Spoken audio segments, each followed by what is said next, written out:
ఈ ఘటనలపై AP deputy CM Pawan Kalyan కూడా స్పందించారు. చిలుకూరు బాలాజీ ఆలయ ప్రధాన అర్చకులు రంగరాజన్పై దాడి దురదృష్టకరమన్నారు.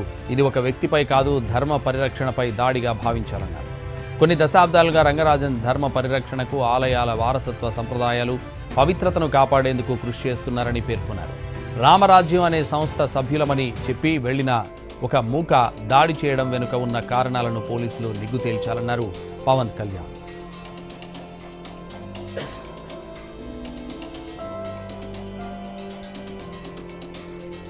మరోవైపు రంగరాజన్పై హత్యాయత్నంపై వీహెచ్పీ స్పందించింది. ఈ ఘటనను తీవ్రంగా ఖండిస్తున్నామన్నారు వీహెచ్పీ జాతీయ అధికార ప్రతినిధి డాక్టర్ రవినూతల శశిధర్.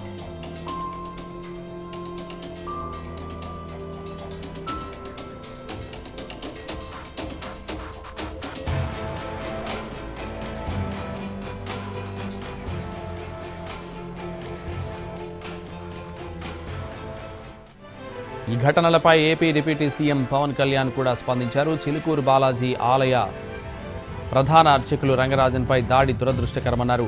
ఇది ఒక వ్యక్తిపై కాదు, ధర్మ పరిరక్షణపై దాడిగా భావించాలన్నారు. కొన్ని దశాబ్దాలుగా రంగరాజన్ ధర్మ పరిరక్షణకు, ఆలయాల వారసత్వ సంప్రదాయాలు, పవిత్రతను కాపాడేందుకు కృషి చేస్తున్నారని పేర్కొన్నారు. రామరాజ్యం అనే సంస్థ సభ్యులమని చెప్పి వెళ్లిన ఒక మూక దాడి చేయడం వెనుక ఉన్న కారణాలను పోలీసులు నిగ్గు తేల్చాలన్నారు పవన్ కళ్యాణ్.